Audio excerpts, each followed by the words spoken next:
लातूर जिल्ह्यातील रेणापूर शहरात निवडणूक प्रक्रिया अचानक पुढे ढकलल्याने येथील राजकारण तापले आहे। प्रशासनाच्या निर्णयामुळे राजकीय पक्षांमध्ये संतापाची लाट असून आज सकाळपासून रेणापूर शहर कळकळीत बंद ठेवण्यात आले आहे। या संपूर्ण प्रकरणावर एक नजर टाकूया। लातूर जिल्ह्याच्या रेणापूर नगरपंचायत निवडणुकीला ऐनवेळी स्थगिती देण्यात आल्याने राजकीय वातावरण ढवळून निघाले। 20 डिसेंबर रोजी होणारी मतदानाची प्रक्रिया पुढे ढकलल्यामुळे राष्ट्रीय शरद पवार गट आणि काँग्रेससह अनेक राजकीय पक्षांनी तीव्र संताप व्यक्त केलाय। याच निर्णयाच्या निषेधार्थ रेणापूर शहर बंद ठेवण्याची हाक बुधवारी देण्यात आली होती।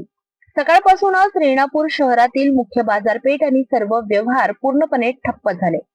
उमेदवारांनी आणि कार्यकर्त्यांनी एकत्र येऊन प्रशासनाच्या या निर्णयावर प्रश्नचिन्ह उभे केले। राज्य निवडणूक आयोग नेमका कोणाच्या सल्ल्यानुसार काम करत आहे असा थेट सवाल यावेळी उपस्थित करण्यात आला। निवडणूक प्रक्रिया पुढे ढकलल्यामुळे निवडणुकीसाठी लागलेल्या खर्चाचे आणि वेळेचे मोठे नुकसान झाल्याचे म्हणणे राजकीय पक्षांच्या नेत्यांनी मांडले। प्रशासनाच्या या मनमानी कारभाराविरोधात रेणापूरमध्ये संतापाची लाट असून पुढची रणनीती काय असेल याकडे सर्वांचे लक्ष लागले आहे।